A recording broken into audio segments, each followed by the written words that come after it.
جناب بشیر صاحب آپ سے معافی مانگتا ہوں، ہم آپ سے شرمندہ ہیں کہ حضرت عیسیٰ علیہ السلام اگر قیامت والے دن یہ مقدمہ لے کر آ گئے کہ خاتم المرسلین محمد الرسول اللہ صلی اللہ علیہ وسلم آپ کے امتیوں نے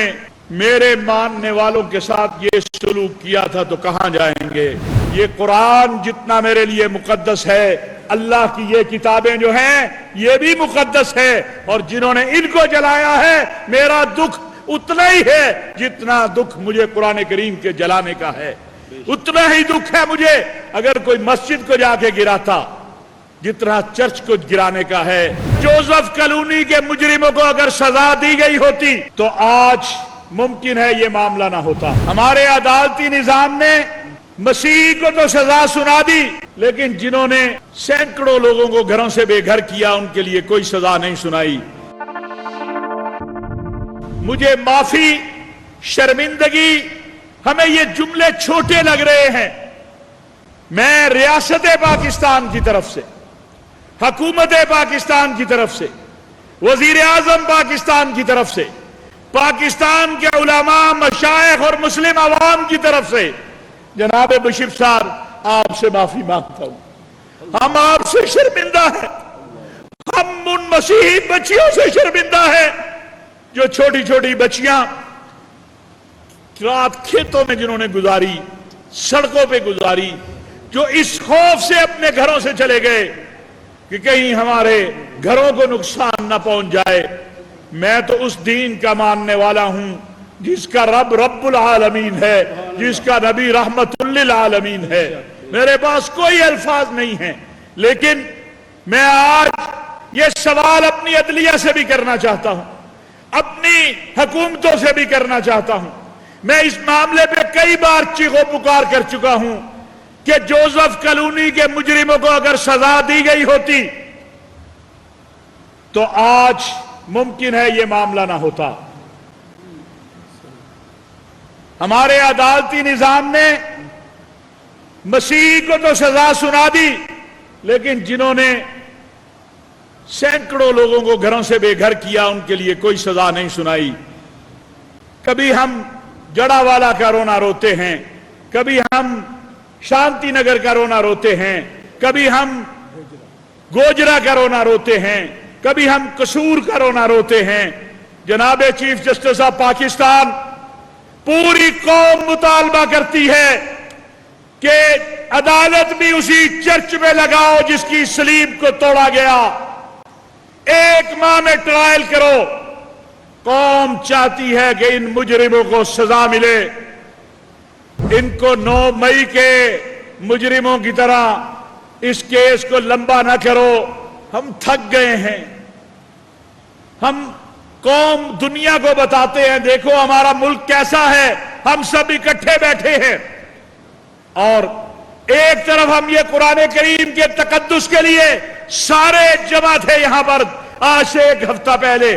آج اس بائبل کو اور زبور کو جلایا گیا ہے، آج اس تورات کو جلایا گیا ہے۔ یہ قرآن جتنا میرے لیے مقدس ہے، اللہ کی یہ کتابیں جو ہیں یہ بھی مقدس ہے، اور جنہوں نے ان کو جلایا ہے میرا دکھ اتنا ہی ہے جتنا دکھ مجھے قرآن کریم کے جلانے کا ہے، اتنا ہی دکھ ہے مجھے اگر کوئی مسجد کو جا کے گراتا جتنا چرچ کو گرانے کا ہے، صلیب کو توڑنے کا ہے۔ میرے آقا علیہ السلام نے سیدنا عمر بن خطاب کے بارے میں کہا تھا،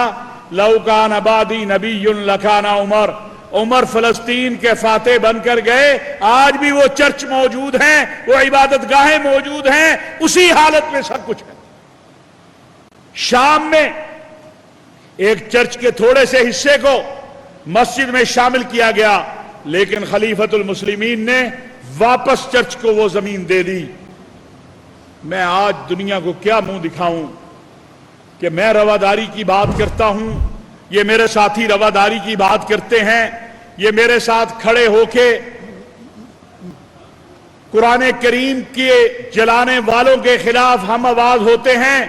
آج تو رات جلی ہے، میں کہنا چاہتا ہوں آپ کے ذریعے پیغام دینا چاہتا ہوں، ہم اتنے ہی دکھی ہیں جتنا دکھ ہمیں قرآن کریم کے جلانے کا ہے، بلکہ ان لوگوں نے ہمارا مقدمہ کمزور کیا ہے۔ ہم سویڈن اور ڈنمارک میں ہونے والے واقعات پہ رو رہے تھے، انہوں نے یہ عمل کر کے ہمارے مقدمے کو کمزور کیا ہے۔ میں ایک بار پھر جناب بشپ صاحب آپ سے، کیونکہ یہ پاکستان کی بڑی مسیحی مراکز میں سے ایک ہے، آپ سے، آپ کی پوری قوم سے، اپنی طرف سے، پاکستان کی عوام کی طرف سے، اپنی ریاست اور حکومت کی طرف سے، وزیر اعظم پاکستان، سب سے پہلے ان کی طرف سے جو ہے مذمت کا بیان آیا، اور یہ میں اپنی طرف سے مطالبہ کر رہا ہوں، میں آج صبح سے تمام چینل پر، کہ جتنے چرچ نشانہ بنائے گئے ہیں، مقدس مقامات نشانہ بنائے گئے ہیں، مسیحی آبادی کے گھر نشانہ بنائے گئے ہیں، حکومت پاکستان سے میرا مطالبہ ہے کہ حکومت پاکستان فوری طور پر گورنمنٹ اپنے ذریعے سے ان تمام مقدس مقامات کو جو ہے بحال کرے، جہاں عمارتیں ٹوٹی ہیں ان عمارتوں کو بنایا جائے، جہاں جو نقصان ہوا ہے اس نقصان کو پورا کیا جائے، جو گھر جلے ہیں یا گھروں کے نقصان ہیں وہ پورا کیا جائے۔ اور مجھے امید ہے کہ وزیر اعظم پاکستان ہمارے اس مطالبے کے اندر، یہ مجھے میری مسیحی برادری نے نہیں کہا، مجھے بشپ صاحبان نے نہیں کہا، مجھے چرچا پاکستان نے نہیں کہا، مجھے محترم بشپ صاحب نے نہیں کہا، یہ میرا مطالبہ ہے ایز اے چیئرمین پاکستان علماء کونسل، کہ جو نقصان ہوا ہے اس کا حکومت پاکستان اس کو پورا کر کے دے، اور یہ جو چرچ جو ان کا نقصان ہوا ہے ان کو بحال کیا جائے، اور پھر وزیر اعظم پاکستان خود وہاں تشریف لائے تاکہ دنیا کو ہم بتائیں کہ یہ جو وحشت اور دہشت ہے اس سے ہمارا کوئی تعلق نہیں ہے۔ ٹائمز آف کراچی سے جڑے رہنے کے لیے ہمارا چینل سبسکرائب کریں، ہماری ویڈیوز کو سب سے پہلے دیکھنے اور باخبر رہنے کے لیے بیل آئیکن پر کلک کرنا نہ بھولیں۔ میں آج سوال کرنا چاہتا ہوں، ہر 2 ماہ کے بعد، ہر 3 ماہ کے بعد، یہ کون لوگ ہیں؟ یہ کس کے ماننے والے ہیں؟ ان کا تعلق کس سے ہے؟ اللہ کی قسم نہ یہ اسلام کی تعلیم ہے، نہ یہ محمد الرسول اللہ صلی اللہ علیہ وسلم کی تعلیم ہے کہ آپ کسی کو نقصان پہنچائیں۔ کل جو جڑا والا میں ہوا، ہم سمجھتے ہیں بطور بڑے بھائی کے ہم اپنی ذمہ داری پوری نہیں کر سکے، ہم شرمندہ ہیں، ہم معافی کے طلبگار ہیں۔ محمد مصطفیٰ صلی اللہ علیہ وسلم نے تو اپنی مسجد میں نجران کے مسیحیوں کو عبادت کی اجازت دی تھی، اور جن لوگوں نے یہ عمل کیا ہے انہوں نے اس معاہدے کو جو میرے آقا خاتم المرسلین حضرت محمد مصطفیٰ صلی اللہ علیہ وسلم نے نجران کے مسیحیوں کے ساتھ کیا تھا، اس معاہدے کو پھاڑا ہے، اس معاہدے کی خلاف ورزی کی ہے، اس معاہدے کی کو تار تار کیا ہے۔ رسول اللہ صلی اللہ علیہ وسلم نے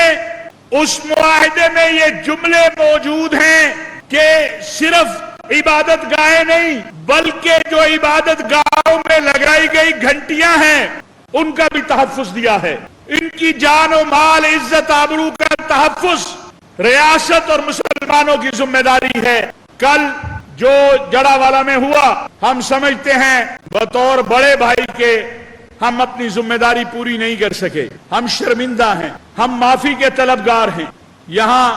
ایک جیب کاٹنے والے نے اپنے استاد کو کہا تھا کہ میں نے ایک مسیحی کی جیب اس لیے نہیں کاٹی کہ کہیں قیامت کے دن حضرت عیسیٰ علیہ السلام میرے آقا کو یہ شکوہ نہ کریں کہ تیرے امتی نے میرے امتی کی جیب کاٹی ہے۔ میں نے آج صبح ایک تصویر دیکھی جس میں چھوٹی چھوٹی بچیاں جن کا گھر جل گیا وہ کھیتوں میں رات سوئی ہیں۔ میرے نبی نے تو اس بیٹی کو رحمت کہا ہے، قیامت کے دن یہ رحمت بیٹی جب رحمت للعالمین کے پاس اپنا مقدمہ لے کے جائے گی کہ آپ کے نام لیواؤں نے مجھے گھر سے بے گھر کر دیا، اس وقت کیا جواب دیں گے ہم؟ میں آج سوال کرنا چاہتا ہوں، ہر 2 ماہ کے بعد، ہر 3 ماہ کے بعد، یہ کون لوگ ہیں؟ یہ کس کے ماننے والے ہیں؟ ان کا تعلق کس سے ہے؟ اللہ کی قسم نہ یہ اسلام کی تعلیم ہے نہ یہ محمد الرسول اللہ صلی اللہ علیہ وسلم کی تعلیم ہے کہ آپ کسی کو نقصان پہنچائیں.